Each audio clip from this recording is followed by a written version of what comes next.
So you're from the Los Angeles area. I think you grew up in Koreatown in the San Fernando Valley, and I think you've lived some other places in the Los Angeles area.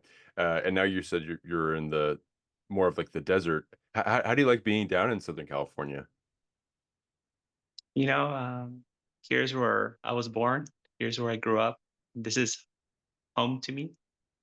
Um, there's many parts of it that are very beautiful, and parts that uh, kind of define me as a person. But other parts which are very tragic, and I wish we could get rid of those parts and parts that I don't like about this area too. So it's a little bit of both. Yeah.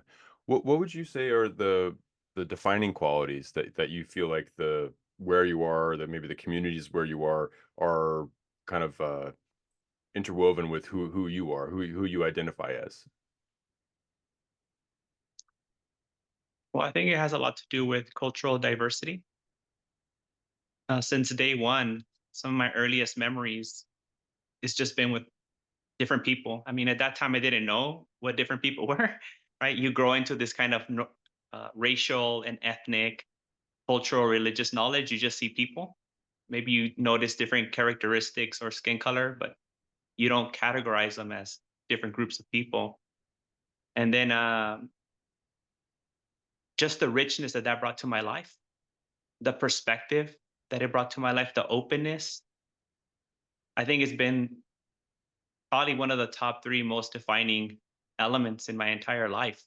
To be in that, to be able to walk down the street to a Salvadorian restaurant or Guatemalan or Korean or Chinese or Japanese or Thai or Armenian, and then to see kids from those communities in school with you.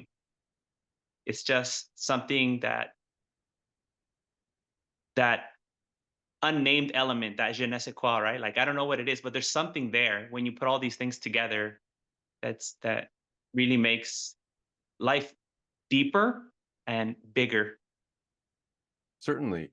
And I feel like there's something about too seeing kids from various different ethnicities or heritages and traditions and cultures, and everyone getting together in a classroom, or even like something that brings a particular sense of joy for me is like watching like a recess, or like observing like a recess. You're walking by a school and you see the kids all of different backgrounds, sharing a soccer ball, and like being able to, you're like, oh wow, like it's possible to have this joy element and this community element together in such a free way. It's very inspiring for me too. I get a lot of joy out of that. And and where you grew up, I know that you went to Hollywood High School, and I think that must have been a fascinating experience as well, because I looked up Hollywood High School. I know that it has like a lot of iconic people that have come through there. I know like Judy Garland went to high school there, and like John Ritter and various other kind of Hollywood personalities. But your experience, I think, had, I don't know if acting or theater or anything like that, performing arts were a part of your life. I know that you did ROTC, but you did do some hip hop and some rap elements in your early life. And I was wondering about that type of expression, if there's still some elements of that kind of a creative expression that are still within you now. Definitely, definitely. Although I try to bring it in and have it be more subtle because of the monk's training rules. There's specific rules about not being so expressive, but I can't help myself sometimes. But actually, I my cultural background, Latino is very expressive. Very embodied. So I grew up in that culture, and then my mom, without my consent, would put me into all these dance groups. So I was in all these different dance groups, teams, clubs since I was a child. Music groups too. I was in a samba drum line when I was about 9 or 10 years old. I did like indigenous and Caribbean dancing from when I was 7 to 9. Then growing up as a Latino, you go to all these quinceañeras, right? All these 15 birthdays, and you have to do all the waltzing, all the waltz dances. And then going to high school and doing 1 year of hip hop, like choreography dancing, fly dancing, and doing martial arts my entire life off and on. There's always been this embodiment of expressing emotion and connection. I think one of the most defining elements, and I didn't realize this until much later, was how in those dance spaces, in those creative spaces, in those spaces of martial arts, there's a level of intimacy between men, heterosexual men, that is not allowed outside, right? So in typical kind of American culture, there's this kind of macho or cold or standoffish, not very sensual or physical. But within those spaces, you're allowed that, right? There's more. You would dance with other men. When you're doing martial arts, you grapple, you hit each other, you're on top of it. There's all this thing.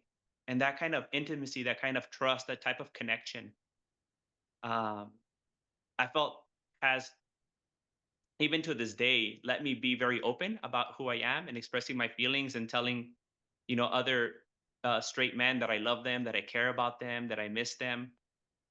Where if it wasn't for that, or with people that I've noticed that haven't had the experience, they struggle a little bit. They feel uncomfortable with touch. They feel uncomfortable with intimacy.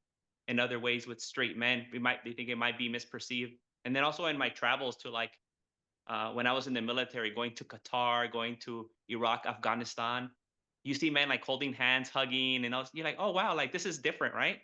So I think those kind of things really changed my perspective and enriched my life. But I think I still carry that artistic, that I have a little bit of showmanship.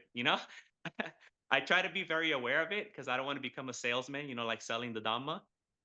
I have that natural tendency because I was also a child actor. My mom had me in acting for 3 or 4 years in the early 90s, doing radio, movie, and television. Uh, and then with that in dance. So there's a performative part, but I try to use it in a skillful way, in a more kind of make sure that it's always authentic and sincere, and then it doesn't come with something else, right? It doesn't come with like an agenda. Yeah, and I think that's a extremely difficult task to be able to identify, like be able to really sit with and identify what are the meaningful artistic elements of what the pursuit is, or whatever the expression is, and the separate that from maybe the ladder climbing, or the endorsement, or maybe the more look at me as a salesperson, look at me as someone that is maybe just trying to get attention as opposed to express, or something like that. And within an acting field, or a performing arts field, especially nowadays, it just feels like all the tools are there to make whatever it is that you want to make, whether it's music, dance, videos, whatever it is. All those tools are really accessible, more so than they were before. And yet there is this kind of hustle element too, that feels like it can kind of stain a little bit some of that effort, or some of that expression. And well, there are a couple of things I want to get into. Definitely the that quality of how you've been able to kind of be within those more or less mainstream kind of heterosexual spaces, where touch and like expression are a little bit more free within the context of dance. I would even say within some athletics, sometimes sports can be a little bit like that. But when it comes to your showmanship and the things that you kind of, as someone that is a Theravada monk, you kind of have to watch, because there's some guidelines or some boundaries around how much you can be that self, that identity. How has that been for you to navigate that, to have these, I don't know if urges are the right word, but you have these kind of you can feel yourself wanting to express an element of yourself, and yet at the same time you want to make sure you're a within step, or also you're also a vessel for the work that you've been doing, and within your sangha as well. So I was just wondering how that's been for navigating. Mm. I think there's like two things that help me kind of uh, channel and manage this kind of like tendencies, right? That I have. Uh, One was like my military training. So I was in ROTC, as you said, in high school. Then from there, I joined the Air Force. And there's a certain like way of doing things, right? A certain decorum, certain style to military life, certain way of walking, certain way of talking. which is um, not expressive. There's only one kind of emotion that you're allowed to express, and that's like anger, right? Like power, aggression. Yeah, like that one's okay, but all the other ones you can't. Um, so yeah, learning how to be myself in a place where there's only aggression allowed and everything has to be very like robotic. That was kind of one place where I learned how to channel all this other stuff that I had inside of me. And then many times receiving backlash, uh, not very strong, but people commenting on things like, "Oh, that's gay," or "Why would you let someone treat you that way? Why would you let someone touch you that way? Or why do you act that way?" And things like that. But luckily enough, I always had very supportive parents, so I didn't really care what people said. You know, my mom had always told me this, and she kind of meant it in a bad way. And she would tell me in Spanish, she's like, "If people are not like paying your bills, then you shouldn't care about their opinion." You know. So I was like, I kind of took that on since I was a little boy. So I would always reflect. I hear my mom's voice in my head. I was like, "So what is this person to me? Like, who are they? Like, would they go to the hospital if I was sick? Would they go to my funeral? Like, are they feeding me? Are they caring for me? No, okay, I don't care what you have to say. Like, you're not important in my life. You can have your own opinion, but I don't care about it." So that kind of helped me navigate those situations. And then as a monk, um, well, my teacher would just stop me. Like, I would laugh too loud in the beginning. He'd be like, "Don't laugh so loud." I would move my hands more than I do now. He'd be like, "Don't move your hands so much," and things like that. But at the same time that I started Theravada, I also started Zen. And through Zen, there's so much subtlety to it. I mean, Japanese culture in its totality has a lot of subtlety to it. So I picked up on how to express myself in subtle ways. So when I'm in a very kind of traditional conservative Buddhist environment in a traditional monastery with traditional like ethnic Buddhist community, I do things a little bit more subtly, right? I'll kind of do like more, it's like soft hand gestures, kind of like if they were mudras to express myself, right? I kind of use this kind of voice that I'm using right now. You'll see me go from this voice to my other voice, right? I can bring it down. I can, yeah, I think even the way I move, um, I can move like and I use this example many times, like a ballet dancer, or like if you're doing Tai Chi, right? Express yourself in a more fluid, slow kind of movement. And it still works. It's just a different way of doing it, right? So I have had to modify my more, um, I don't know, like explosive, explosive and strong and very expressive and loud, energetic way of expressing my feelings to a more like subtle and cool and calm and slow. But one thing that I try never to do is like hold it, right, or suppress it. It needs to it needs to find a way, but it needs to find a way that is adaptive and beneficial. Is there an outlet that you like to use to kind of release some pressure off that valve where I don't know if you find yourself you can go to a dance class, or if you are if you write or sing or something like that. I don't know, is there a specific way that you kind of keep it from being held and stifled? Yeah, there's many ways. So I walk a lot. So when I'm walking, with that cadence, since I was in the military, like a cadence to the walk, I can express myself that way. Also doing yoga. So I have like an asana practice that I do. I try to do every day. Not so good, but through that asana practice, I'm also able to express myself. Writing. So I do a lot of writing. Through writing, I express myself. But I try to do it mostly one on one when I'm engaging with people. If people are asking me some Dhamma questions, or if I'm providing like spiritual care counseling, in those moments when I see that it's beneficial, I'll bring that up. You know, um, I think it's also through kind of like comedy, right? Like through comedy is one way that I express myself, like little puns here and there, especially when it's like an intimate conversation. I feel like people really resonate with that. It brings people closer, right? There seems to be sometimes like a big barrier between monastics and especially traditional communities. And when they see that part in you, it, it kind of makes them relax and open up more. And when they open up more, you get to help them more. When someone's more sincere, when you can see actually more of the stuff that's going on, you can make a better assessment and then provide better care, right? If you know all the details. But if we keep this barrier up and and we don't show that we're also a human being, uh, they're not going to feel comfortable sharing. They're not going to feel comfortable sharing. So I think this expression, this way of my own personality, my tendencies, um, I try to use them now as a way to connect with people, to build rapport, right? So yeah, so that's some of the ways that I kind of use this kind of energy that I have.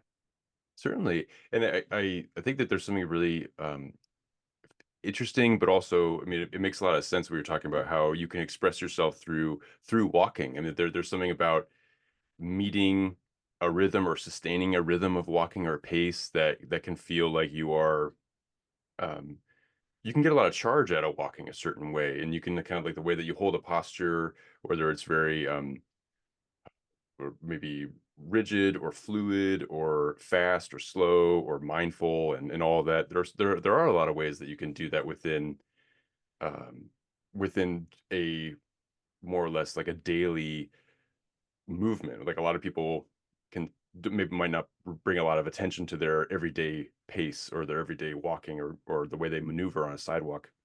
Even too, I mean, especially if you live in city environments, there could be a lot of bobbing and weaving through the thing, which you can do with some flair. You can do, or you can do with some kind of puzzle solving, Tetris kind of uh, position. Anyway, so I think that there's something very interesting about that, and and also too, I mean, I feel like if you were to watch some dance, some more abstract or expressive dance, artistic dance, there's a ton that you can perceive from a dancer moving slowly across the stage versus joyful bouncing and bounding and all that kind of stuff.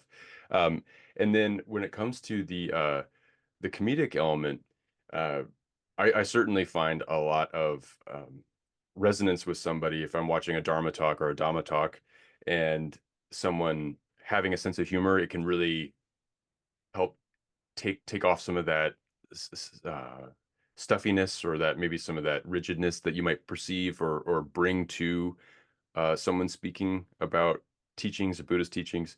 And I know that's someone that you're a fan of, Ajahn Brahm. Mhm. Um, and I'm kind of familiar. He's a Theravada monk from Australia, and he's very funny. And I've watched a couple of talks from him, and there is this. I mean, he certainly gets into deep topics. He gets into heavy topics for sure, but there is usually a smile on his face, or there is usually some sort of cutting joke that you wouldn't really expect. And I was wondering for you, like, because I think that that person was for about a year or so a very pivotal figure in your path. And I was just wondering what your relationship was finding him and what you got out of that period. Yeah, so for a long time, I was like a book Buddhist, where I would just read Buddhist books and not practice very much. But around 2011, coming back from my second deployment, um, I felt very empowered to like change my life up and do different things. Like that deployment was probably the most challenging one for me. Definitely the most stressful one. I think I got my first gray hair when I was there. But being able to overcome that, I also ran a marathon when I was out there, which is crazy now that I think about it. Uh, but yeah, that sense of empowerment and being like, well, I can just do whatever I want now. Let me do this thing that I've always wanted to do, pursue the Dhamma. And I was looking online and I came across in 2011 some of these videos on YouTube about John Brahm. And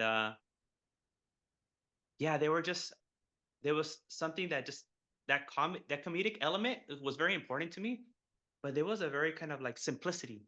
like that simple element was really what caught my attention, and him talking to like everyday problems that we have, right? Like those kind of three things really made his teachings resonate with me to the extent that I would get my laptop and watch it in bed, and then my girlfriend would be like, "Close it," like I would ignore my girlfriend because I would just be watching him all the time. I couldn't get enough. I would rewatch the same episodes over. I mean, the same Dhamma talks online over and over and over and over and over again. And because of that, I did that for like a year. Then I was kind of um, I felt like, okay, now I should go look for a Dhamma center, and I was able to find this place, or other location in the city, in the Sri Lankan community. So I don't know if it wasn't for coming across Ajahn Brahm, I most likely wouldn't have gone to that Dhamma center, Sarathchandra Buddhist Center. Maybe I wouldn't have become a monk. Like my whole life would have been different. So within that context, Ajahn Brahm's teachings were like a catalyst. I had I wanted to do something, and then I found like an opening. He was that opening for me to come into the Dhamma. And luckily enough, I got to meet him 2 years ago at an airport, and we got to share some McDonald's together, which was hilarious. Wow. Was that like a spontaneous occurrence, or were you planning to meet at some point? So we were I was like about 3 weeks to a month the first time I went to Australia, and I was trying to meet up with him, but he was traveling through Southeast Asia. And then when I was about to leave, he was arriving that day. So he came in through the arrivals, and I was going through the departures. We met like at the food court with a bunch of lay people there, and then they offered us lunch. And yeah, so then he wanted to have lunch at McDonald's. I think suddenly he let us know. We started walking that way, and then he didn't finish his Coke, and he's like, "Here, have a holy Coke. You can drink it." And so he was joking the whole time with me. Wow. And wow, that is so cool. Well, I didn't think about this element of because I know that some of the videos show them going around doing alms rounds, and like that you would need that kind of structure even when you travel, right? And like I'd imagine like there being that um was that like the part of the lay community that was traveling also, or was there like an alms element uh to where you were like kind of asking for fellow travelers to help out with your meals? No, it was organized by the Uh, community there in Sydney. They took me to the airport. They were also picking up Ajahn Brahm. They knew the time was there, and they offered like, "Oh, venerables, please, yeah. whatever you like to eat, let us know." So Wow. then we don't want to tell them directly. So you just kind of walk in a certain direction, and you end up at a place, and they're like, "Okay, this place." That's awesome. Well, I'm so glad that you had that chance to meet. I mean, that must have been uh really significant for you considering the timing of it when you were back from your second deployment and you were just really finding a lot of connection through that simplicity that he was delivering, and then to just as of pretty recently be able to meet in person and to share a holy coke is pretty cool. That's a really special thing. And then when it comes to your timing, because did you do 3 deployments with the Air Force? Is that right? Yes. So, and thank you for your service, by the way. I just want to make sure I said that before we moved on. But so you have the second deployment, you were back and you were watching the videos, but then you had a third deployment. What was that like? Having some of the teachings really meet you where you were at, and maybe some engagement with the Sri Lankan temple nearby, and then you were deployed again. What was that experience like being deployed with so much other um, meaning going around in your being? So to me, in my mind, I kind of try to run it like an experiment. I'm like, well, if it helps me there, if it works there, then it should probably work anywhere else. I'll be fine. So it's like kind of where the Dhamma meets the road, where the rubber meets the road. And I did start reflecting more about violence. I thought like, what would happen if I ended up in a situation where uh, someone was trying to hurt me, hurt my friend, right? Or I was ordered, right, to execute violence. So that was something else that ran through my mind a lot more than in the past. Before in the past, I was like, well, I just hope I never end up in that situation, right? Just kind of like putting it off to the side. But then that that third time, because of the teachings of the Dhamma, I reflected on it more and more. And it helped me like empathize with both sides more, with the perpetuators of violence and with the victims of violence, both sides. So I think through engaging through like what would happen if I did it, how would I want people to treat me? And if I was on the other side, the other person, right? Like defending their country, their cause, their philosophy, whatever it is, uh, how would their family treat them, and how would other people think about them, like their children, their mom, their going through that process, it's uncomfortable, but I found a lot of treasures, hidden treasures in that process of thinking about like if I had to take life, or if I had to defend someone else's life, protect someone else's life. But it really impacted the way I started behaving, to the extent that one day one of my supervisors pulled me off to the side and he says like, I feel like you're not really like uh, interested in what we're doing here. Like you're not as enthusiastic as everyone else. And I said, sir, I like my job. I'm here to do my job. Whatever you tell me to do, I'm going to do it. I don't hate it. Like, I don't feel bad about it, but I'm not going to like be performative, right? I'm not going to be like pretend and, you know, overhype it. Like, I'm not going to do that, but you can count on me. And then he was kind of thrown off. Luckily enough, I had some friends in senior management that talked to him, and they're like, he's just different now, like he has a different way of doing things, but you shouldn't doubt his like capacity or his commitment to the mission. Like he's committed. He's just doing it differently. He's not gonna I kind of started moving myself away from that culture, right? And I was taking up a new culture. So that was like that cultural like conflict that happens many times, right? When two cultures meet for the first time. And I think for many people there was their first time meeting with Buddhism. That was the first time they came across it. Something amazing really happened. I want to point this out because when I was there, I came across a former Tibetan monk. He was doing contracting work there, and I came across a Zen practitioner. He was from the U.S., a man in his like 50s, and I also came across a man from the Unitarian Church who was also interested in Buddhism, and we formed our own little sangha. And through the help of the former Tibetan monk who's a contractor there, Asian monk, he got a letter from his home temple in India, and we used that to be able to be recognized on base as a religious group. So then we had access to all the religious facilities. And then we were like, I think this might be like the first official Buddhist group in Afghanistan for hundreds of years.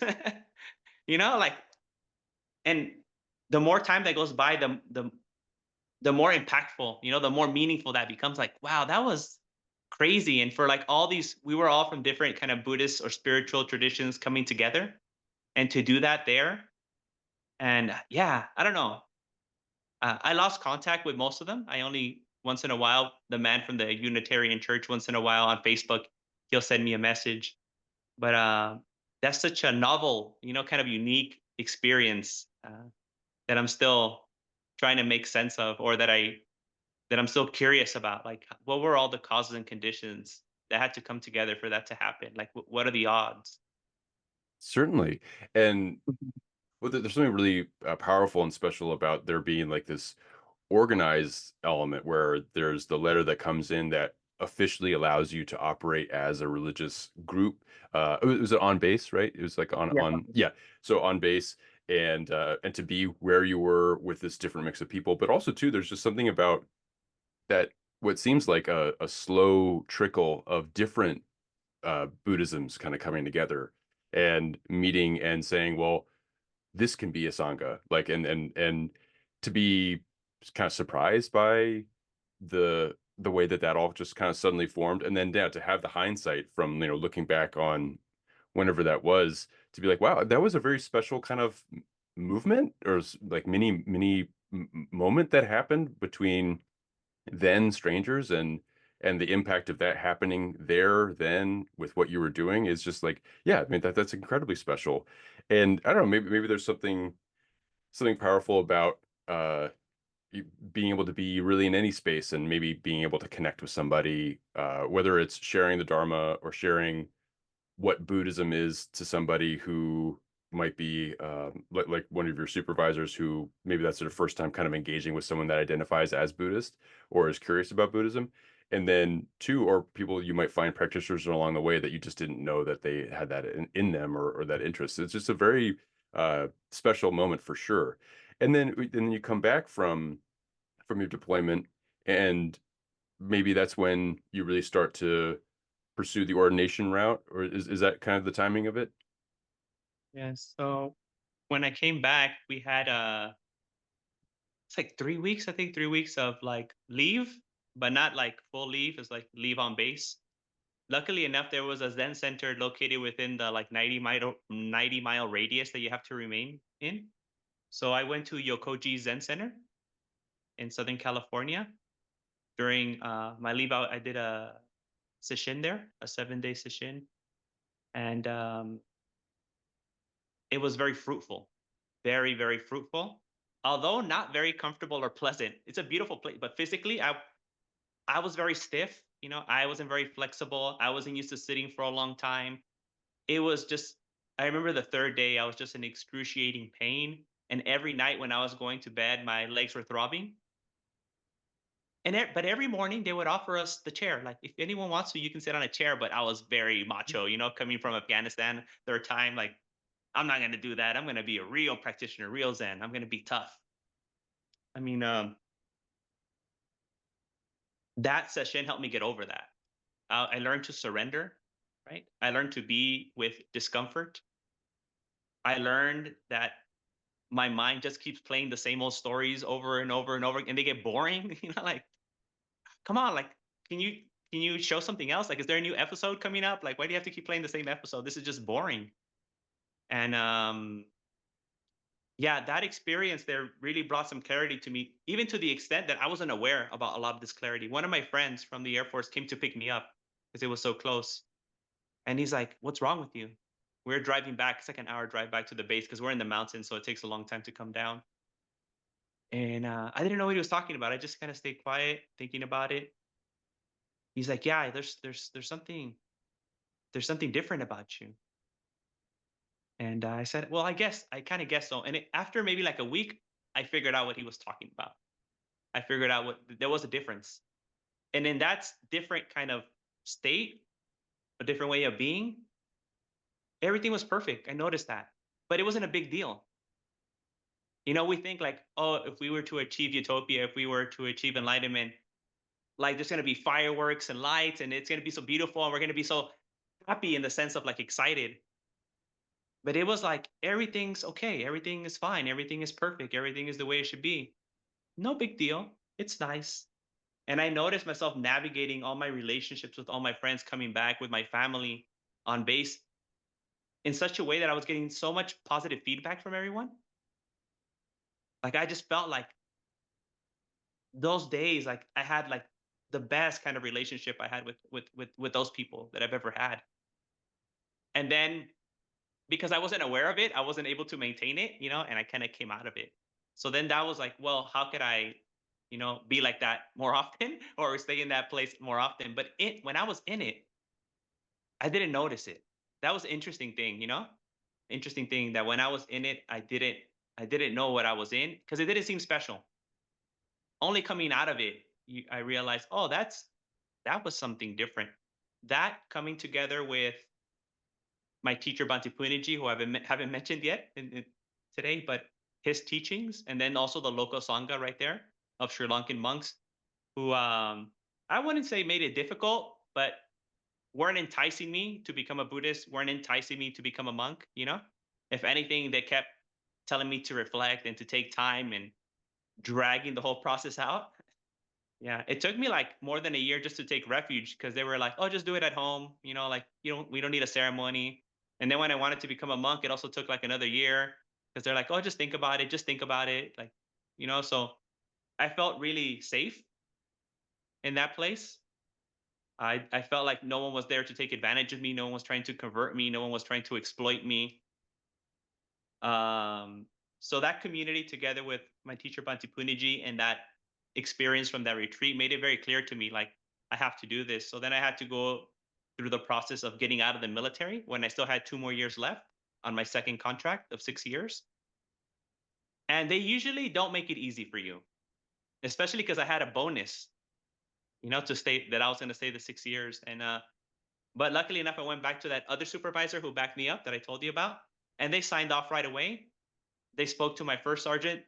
They signed off. Went to my commander. I was lucky. The day that I had to get that form signed, there was a brand new commander. She didn't know anything about me. So she just took their word for it. She's like, okay, go.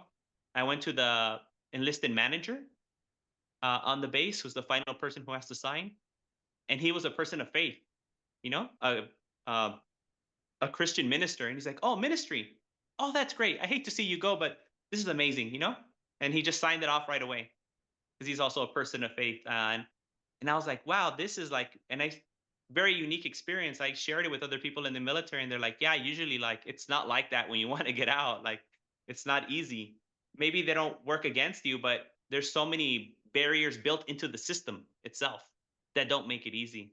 But I was able to get out. So to me, that was kind of like validating of like my intention. And I saw it like, oh, all the causes and conditions are coming into a confluence for me to be able to do what I want to do. So it was like all those things together, that whole environment, that whole context that led me to like uh, pursue ordination and be able to receive ordination. Wow. You're I mean the way that this all kind of worked, like that what you were saying, the confluence of events from various angles, all kind of led you to be able to pursue this path the way that you're doing it now. And it's an incredible story. But I think what also just makes it so special and so momentous is that everything was drawn out. And when you're living through a drawn out time, you don't know like what's going to happen. Like when you're waiting to take refuge, or when you're waiting for ordination, or when you're waiting for your supervisors at various different levels to sign off on things, you don't know they're going to do it. So you're just in this like holding period that you don't know when someone's going to finally let you out. And that is a really hard thing to do. So it's very commendable, and it's awesome that you were able to come out in a way that felt fulfilling, that let you fulfill something that is so meaningful for you. And too, I mean, and this is not for nothing too, where you're having these experiences like when that friend was driving you back to base, uh, where people are noticing a change in you, and so your community is kind of starting to see you different. And because whether or not you yourself are feeling more connected to the greater life experience through these teachings, by kind of by having them settle in you and having reflected on them. But people from the outside that aren't really in your head, they're having these different they have different projections or different experiences with you as you, but now you're not that person anymore. So that's a really heavy plate. I mean, that's a lot to have to process and to hold for just even just your own experience, but maybe even what other people are expecting of you. So it's incredible. And how did you end up finding your teacher? Like how did you find out, how did that all come about for you? Yeah, so I must have been going to that Sri Lankan temple for about 2 or 3 months only. And they have weekly meditation on Fridays at 7 p.m. It's been happening for over 25 years. So one of those Fridays, I showed up, and there was a Peruvian American lady named Celinda at the front door, who I had already talked to a couple of times. And she's like, oh, today there's no meditation. There's a Dharma talk. I had no idea what that was, right? She's like, you should join. And in my head, I was tempted. It's Friday night, right? Like I can go out with my friends, we can go party. And, I came to meditate, not to listen to a lecture. And then she's like, please, please, she's very strong-willed person, and she's older than me, so she's kind of like using that Latino kind of hierarchy to her advantage. And she's like, you have to stay. So I stayed, and he went into some like really deep Paticca Samuppada talk, and it just all went over my head. And I was just completely lost, like kind of bored, zoned out. And then it finished. I didn't get much out of it. And Celinda again meets me outside. She's like, come tomorrow. Tomorrow there's another talk. And in my head, I was like, no thanks. Like, not again. But she's so strong-willed, like, and she convinced me to do it again. So I came back. And the next talk was a little bit better. It was a little bit more down to earth. got a few things out of it, but I still didn't feel that connection, right? I wasn't like enthusiastic about it. But at the very end, Celinda asked the question, and it keeps getting more difficult to remember her exact words, but it's something to the effect of like, so what's the purpose of practice, or what's the purpose of life? Something about purpose and meaning. And then I also don't remember very well what my teacher Bhante Puññaji said, but something to the effect of like the practice of doing it, of living it, right? So that moment, something clicked in my mind, and I said, "Of course, of course." And then it became very obvious for me to, practice. And because it was, Bhante Puññaji who said this, automatically I was very grateful for this insight, for this understanding that kind of reorientated my goals, or my lifestyle. And so then I started reading his books more, but he was always traveling, so I didn't get to spend much time with him. So just kind of and watching him on YouTube, thanks to Billy Tan posting all his videos. And then all the monks there had known Bhante Puññaji basically since like they were teenagers. So I would learn about him through them. So that's how he became, my teacher. He visited again when I was a novice monk, and then I was able to be his attendant while he was there. And then I saw like how funny he is, like behind the scenes, and he's a little grumpy sometimes because he was like 80 something years old, And I would have to often wake him up in the middle of the day because people would want to talk to him, and he's like, "What do these people want from me?" you know. I'm like, "Bhante, but you're the teacher, you're the Dhamma teacher." He's like, I've already taught them everything they need to know. They should go read the book or something like that, Leave me alone. But if he would get up, he just had to go through that whole kind of, I don't know, speech that he would do. But he never denied anyone. Anyone who wanted to see him, he would always go see him. But behind the scenes, waking him up, he wasn't so happy about cutting into his nap time. So I got to see that, and I also got to push him on some issues. And we had a long talk for 2 hours, from like 8 o'clock to 10 o'clock at night. To the extent I was pushing him so much, to the extent that the next day, one of the monks thought I was like arguing and debating with him because he was in the room, and he's like, "Man, you were really like being tough on him, and you were not giving him like any leeway, and you just kept like being critical about everything that he said." And I said, "Yes, because to me, him answering and engaging with me was like an act of compassion. You know, to me, all of that, what I got all of that wasn't only kind of like the book knowledge or intellectual knowledge that he shared with me. I mean, splitting hairs at the end of the day is not that important to me. But him willing to spend those 2 hours with me to clarify, that was so meaningful. Like he did take that time to do that. Maybe not every monk would do that, right? Especially if he's a very senior monk, you know, doctorate's degree, like so many titles and prestige and all this kind of stuff. And me and him sitting equal. We didn't sit like traditional. We're both sitting at a table, just kind of hanging out and just going back and forth. And I was like, wow, this is amazing. Like, now I know like this is my teacher, like this is the person, because he keeps it real with me. Growing up in Koreatown and in LA, the most important thing is to keep it real. Like you got to keep it real. You got to be sincere. If you're fake, no one wants to be around you. If you're fake, you're in danger. Actually, you could be in danger for being fake. So that kind of realness element, that sincerity, authenticity, was really important. So that kind of was like the straw that broke the camel's back in a good way. That kind of really made me feel secure in seeing Bhante Puññaji as my teacher. And then for my higher ordination, he was actually the most senior monk. He was like the presiding monk over the ordination in Sri Lanka. And then he passed away 3 days later after my ordination on the full moon night of the beginning of the rainy season retreat. Wow.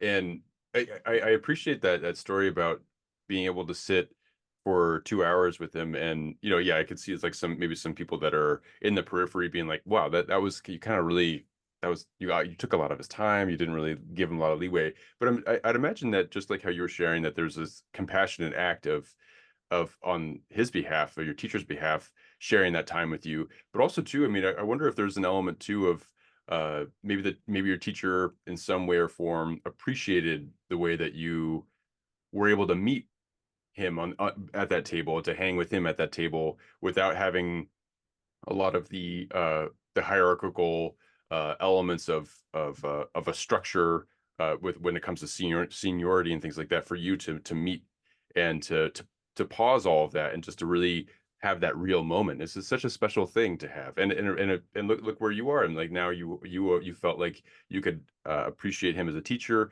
and now you are sharing that sharing your understanding of those teachings and the Dharma and the Dhamma in its own right with others. And was this the same teacher that kind of encouraged you to bring some of the teachings to the Spanish speaking world?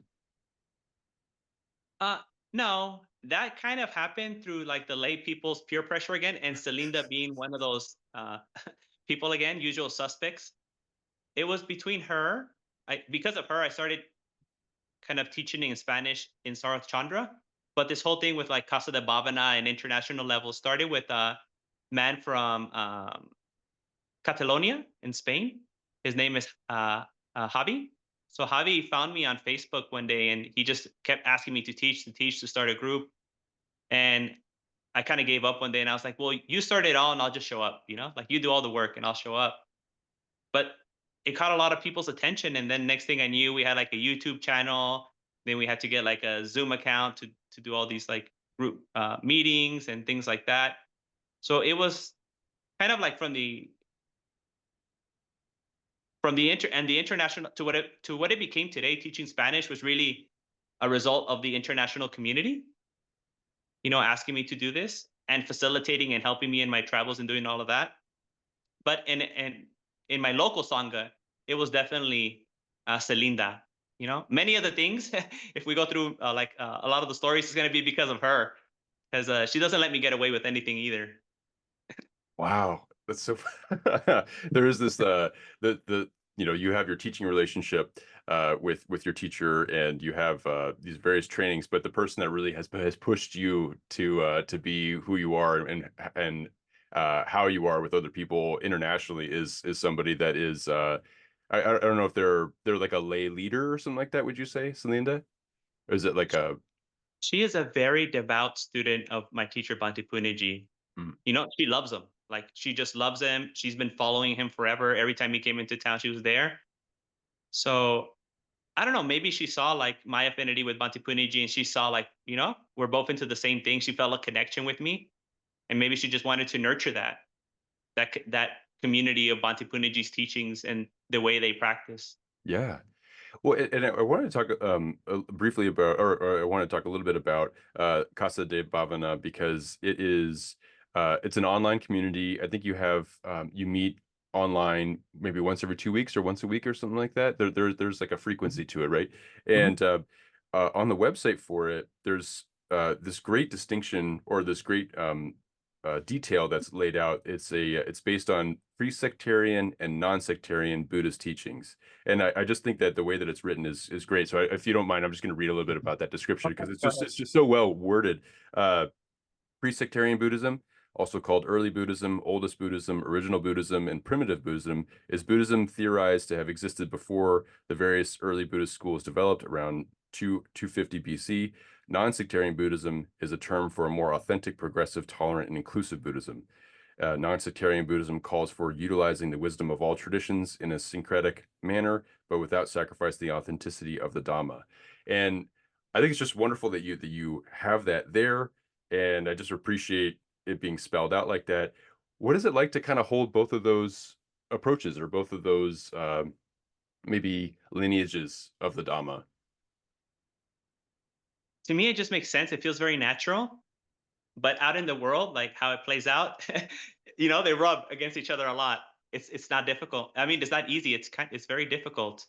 Um, I'm always kind of find myself like teetering and tottering from one side to another. Especially because we have kind of like preconceptions, right, of what it means to be open, inclusive, diverse, and what it means to be like original, right? We come with our certain ideas about it, but in reality, it might be completely different. We might be mistaken about what it means to be inclusive and to be diverse. We might be mistaken in what it means to be original and authentic. So it's about having an open mind and not strictly adhering to this has to be like the oldest, the most original. It has to be exactly the way it was written down, letter for letter, and kind of also not to kind of not just like anything go, anything happens, anything can happen because we're so open minded that anything's allowable. It's a strict tension, and when people that come to Casa de Bhavana come from all different traditions, people from Soka Gakkai, people from Zen, people from Tibetan, people from Theravada, people who are just very secular, people who are not even interested in Buddhism but want to learn from Buddhism, and they're very much Catholic still or Christian, Protestant. And then there's people who are leaning more towards the traditional way, right, or the old way, as we formulate it nowadays, and people who are more interested in a more kind of fluid, open kind of way. And no matter what you do, you're going to get criticism, right, from all sides, right? There's this beautiful verse in the Dhammapada where the Buddha talks to Atula, and he says, if you say nothing, people criticize you. If you say a lot, people criticize you. If you say a little, people criticize you. There's no one in the world who is free from criticism, right, or blaming. So I know that for a fact. When I try to be very sutta Vinaya based, people are like, "You're so closed off. You're so conservative." You there's no compassion. Where's the compassion? When you're very open, people are like, "Oh, you're kind of just playing it too loose. There's no grounding. There's no roots. You're just like kind of trying to appease people and appease like political or ideological agendas." Um, so it just my kind of way of kind of navigating that whole situation is to be just plastic in the sense like to be malleable, right? To be willing to change at every moment, right? There's certain parameters, right? The parameters of like wisdom and compassion, the parameters of like Four Noble Truths, right? This kind of wisdom aspect and compassion of loving kindness and no harm and nonviolence. Within those parameters, to not be fixed to anything else, right? Like not to hold on to anything. I mean, there's a beautiful verse from the Buddha where it says, the Buddha himself is not attached to any view, right? He doesn't hold the Dharma or the Eightfold Path. Like he doesn't cling to it. The Tathagata doesn't cling to any worldview. So trying to embody that, especially when you have to give way in your own worldview. Like that's the most difficult one, right? It's easy to tell other people to be loose with their worldview, but when you have to do it, right? It's so hard. So yeah, I mean, I haven't figured it out. It's something that I'm working in all the time, and it looks different. Casa de Bhavana, when it first started, looks very different than today, and it's gonna look different in the future. And I think that's the beauty of it. Even my teacher Bhante Puññaji, he was infamous and notorious for always coming up with new translations for words in Pali. And he says, because I'm always learning. He says, I'm always learning. So if I find a better word, I'm going to use that word. I'm not going to stay stuck to a word just because, I don't know, people got used to it. Like I'm willing to grow. And that I try to be in the same way, right? Like I'm not too stuck on the letter, but more in trying to be attuned with the essence, resonate with the essence of the Dhamma instead of trying to articulate it in a flawless manner, which I don't have that capacity for anything in life. Yeah, no, it's so difficult to do anything flawlessly, and I appreciate that openness that you have, how you approach Casa de Bhavana, and even just like within like the English language, uh, like the Oxford Dictionary is always adding new words every year to its official dictionary, and like things like Riz, like no one knew what Riz was 10 years ago, but now Riz, people have Riz now, and there is that these additions that happen from popular culture or whatever it is that integrate. And so I'm not saying that you need to incorporate Riz into your Dhamma talks or anything like that, but maybe you can. But you have to meet the moment, and the moment changes, and then the ears change, and the way that the examples that you might use, the metaphors that you might use, they can change over time, given different advances and changes. So I think that's wonderful. And two, like this is something that we touched on um, throughout our conversation, but you yourself hold that kind of complex web of perspectives. I mean, from your background growing up to your time in the Air Force to various things like that, your interests in expression and creative arts, but also too, I mean, like even your Buddhist path has uh, different elements that are interwoven. So you have some Zen, some Chan Buddhism that is influential for you. I know that you have done like a counseling program at Upaya Zen Center in New Mexico, or so maybe it's chaplaincy. Sorry, Mm. but you have done you have been in Zen spaces and they have been influential to your life. I was wondering how do you hold uh, that with your committed Theravada path as well, like having different kind of Buddhisms influence you. Mm. Yeah. You know, more and more, I see myself less and less Theravada. Um, Even my teacher Bhante Puññaji, he would say he's not a Theravada monk. Like I've never heard him say that he was a Theravada monk, or that he often criticized, maybe too harshly, Theravada Buddhism, saying that they're just like going on tradition, you know, without analyzing, what they're following, really paying attention. Um, so I think I picked a little bit that from I got some of that from my teacher Bhante Puññaji, of not really considering myself a Theravada monk. And the more I practice, the more I feel like there's an unveiling of the Dhamma, little by little, gradual unveiling of the Dhamma, and I get to see more and more of it, and I create connections. So when I'm in a Japanese Zen center, I focus on those elements of that transcendental Dhamma, right? That's not limited to culture or language or time. That timeless aspect of the Dhamma, I see it. I'm like, oh, there it is. And when I go to a Korean Seon place, I see it there. And when I go to a Vietnamese Pure Land place, I see it there too. And sometimes I see it in non-Buddhist places too. And I'm like, wow, this is so amazing. It's here too. In pop culture all the time. Like I see all the Dhamma popping up. People just are not aware of it. But I think what if I just focus on the Dhamma itself and I don't focus on tradition, rituals, ceremonies, rules, culture, decorum, all these things, it's so easy. But I feel like it's very easy to get stuck on that other outer parts, right? On the other parts of the Dhamma, the container. And I think that's kind of the obstacle for many people, the container. Because our own culture, right? Even if you're not a Buddhist practitioner, we're kind of limited and bounded by our own cultural heritage, right? Our culture is very beautiful, right? But it also places limits on many things, right? So we learn since we're children to have these sort of limits. There's certain things that are not acceptable. This is the way you do it. Like you have to eat with a fork and a knife. No, we can eat with chopsticks. That's fine too. Or you can eat with your hands, or you can eat with roti or tortilla. Like there's so many ways that you can eat. But we kind of, for us who eat with forks and spoons, we might see someone eat with their hand and we might think that we're better, that that's a kind of more primitive way of eating. It's just as efficient as the other one, right? And you don't get a metal taste in your mouth, which is better, you know? So I think that's an obstacle for people in Buddhism, right? They get caught up on all this. I've had some of the most beautiful, profound conversations and Dhamma interactions, heart to heart interactions with people of other traditions. And when we get past all the outside stuff and we talk about the Dhamma by itself, I haven't come into disagreement with anyone.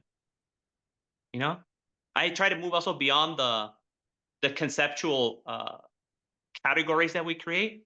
Instead of fixating on the word, I'm like, what does that word represent for them? I'm not gonna get stuck on it. Like what are they trying to mean by using this word? And that's a way for me to connect. So I think it's just about like just focusing on the Dhamma and not focusing on like Yankees versus Dodgers or whatever, like stuff like that. That's ridiculous. We're so tribal, and we bring it to religion. We bring it to everything that we do. I mean, it's a natural, I think, human tendency to do it.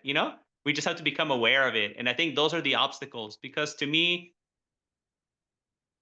before I became a monk, I went with one of my friends to many Soka Gakkai meetings, Nichiren Buddhism, many beautiful aspects of it that I loved. I mean, to this day, I find it very beautiful, and I encourage my friends who do Sokakai Buddhism. Although many Buddhists have negative view of that group, right, and things like. But hey, man, you know, I have so many negative things, so many negative qualities.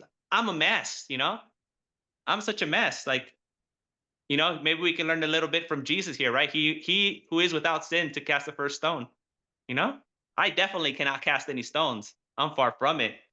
And if it's for that person's benefit, for the benefit of others, for the benefit of all, as the Buddha said, then let them go. And I trust in the Dhamma that the Dhamma will eventually take them to that level. But I think we all have different Dhamma gates. And that's kind of the approach I try to take. We all have different Dhamma gates. I try to kind of really lean into my own ignorance and be like, I'm ignorant. I don't know what's going on, so I shouldn't hold any view too firmly. I think that there's something very special about that flexibility and approach, that openness that you have. I think that there's so much depth of experience that you can have when you whether you have like a really meaningful heart-to-heart conversation with someone within maybe the Theravada community, but also too with people that have other Buddhist approaches and angles. But like you're saying, to everybody comes from their own, where you meet them is where you meet them from all these years or however much time their life experience uh, took to get to the moment where you're talking to them at the grocery store or talking to them on an airplane or whatever it is. And not everybody has the same facility of language. Maybe someone has like a less robust vocabulary, or maybe they have a hyper intellectual one. They know exactly what the root word that is helpful for this time to say whatever it is. But that openness of just saying, well, it's not really about the trappings. It's not really about the decor so much. Those are nice and they're helpful and they can maybe situate you in a certain way, but it's about the meaning of the conversation. It's about that sharing communal quality. I imagine even just like silence as being kind of this universal language too, where various people from various places can, and faith traditions can appreciate the impact and power of being in a room full of people where it's all quiet and it has something else, it has something in it too. I appreciate here you are a Theravada monk, and you have been ordained. You went to Sri Lanka to do this. You are a meaningful member of a community in multiple communities, and yet here you are saying, I'm not throwing any stones. I can't pass any judgments, and being able to facilitate a group like Casa De Bhavana, where people from all different backgrounds can come in and enjoy, whether or not they even have a Buddhist practice to begin with. So it's very special to speak with you about that. And on a similar note, I wanted to get into just two more quick questions here, which is one being about promotion. I don't know if there's anything in particular that you'd like people to know about, any projects, any upcoming translations or writings that you have coming up.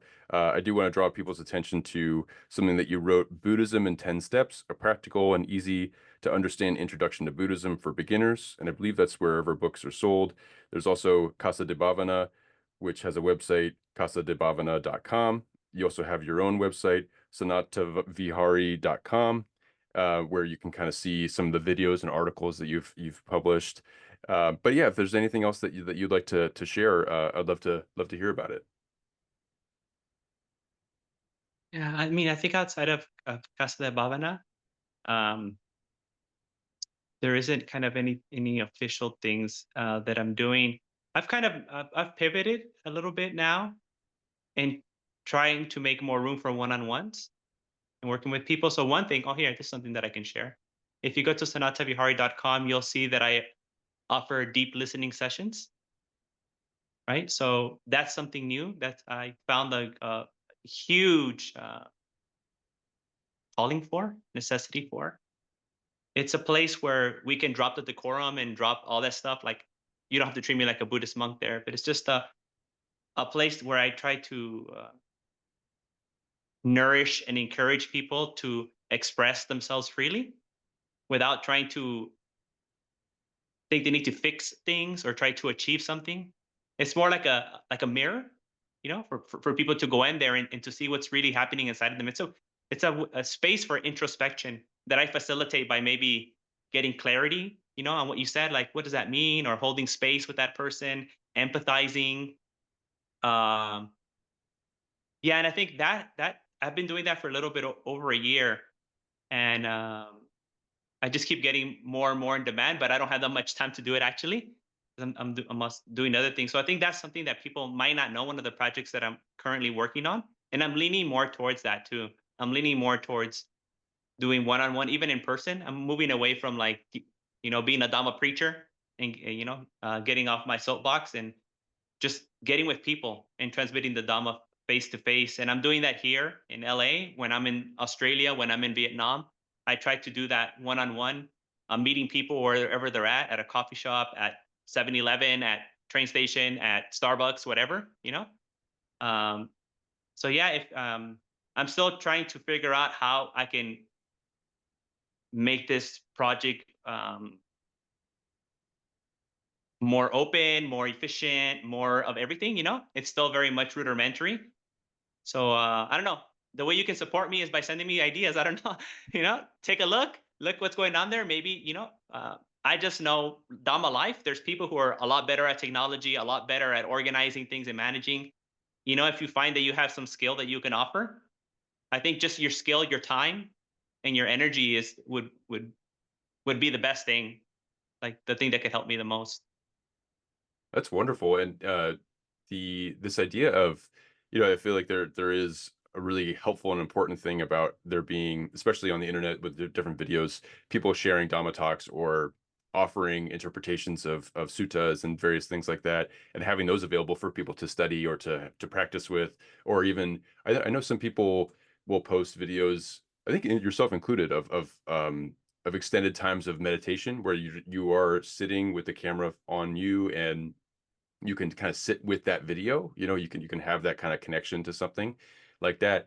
But there is also something to what you're offering that feels particularly special, where you're offering a deep listening time where you can be a receptacle for somebody, and offer a safe and meaningful space to kind of share what's going on in their life, and having that openness, whether it's something spontaneous that happens in the parking lot of a 7-Eleven, or if it happens in passing otherwise, or something like that, wherever they are, wherever you are. I don't know, there's something very special about offering that. So thank you for offering that. And then two, my second question has to do with advice. Is there any advice that you'd want to give to somebody who is walking the Buddhist path that you wish you had heard as you were coming through it earlier on?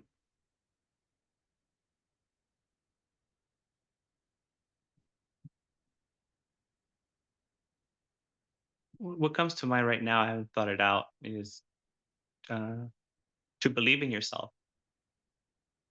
I think that's very important. There's a place for humility, but I think there's a lot of false humility, even lack of self compassion. I think it's important because the Buddha believes in you. If he didn't believe in humans, if he didn't believe in sentient beings, he wouldn't have taught. The reason he taught us about suffering, its origin, its cessation, the path, is because the Buddha believes that you can do it. He wants you to do it. And if you really respect, revere, venerate the Buddha, then his opinion about you should matter. So if right now maybe it's too difficult for you to believe in yourself, then the Buddha believes in you. Use that.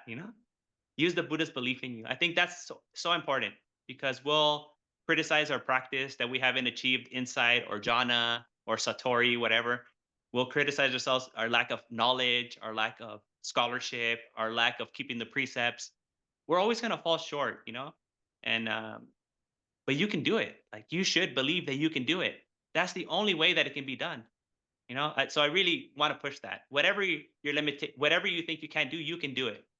I was a Latino boy from a Catholic community in Koreatown where the riots happened.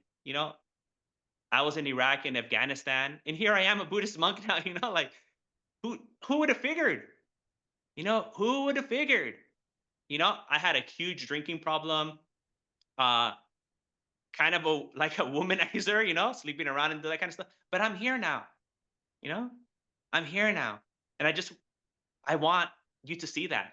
You know, Even if it has nothing to do with Buddhism. I mean, if you want to be an artist, go for it. You know, if you want to be a scientist, go. You have to believe in yourself. Like you can do it. Buddha believes in you. You know, Jesus believes in you. Whoever, they believe in you. Please believe in yourself.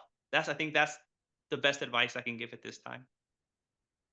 Sanāthāvihārī Bhikkhu, thank you so much for sharing that for this conversation. But also, I mean, like that is a very wonderful piece of advice, and I'm going to be reflecting on that for some time. And there's just something very beautiful about the way you said it too, where some people say that the Buddha is the historical Buddha is a living example of someone who was a normal human being who is like human like us, like human being who was able to awaken. And if a human being was able to do it, then it's possible for us to do it. But there is this self-esteem issue sometimes where someone says, well, I'm riddled with flaws. I have all these stones here that I can't throw because I'm not that kind of, I just can't do it.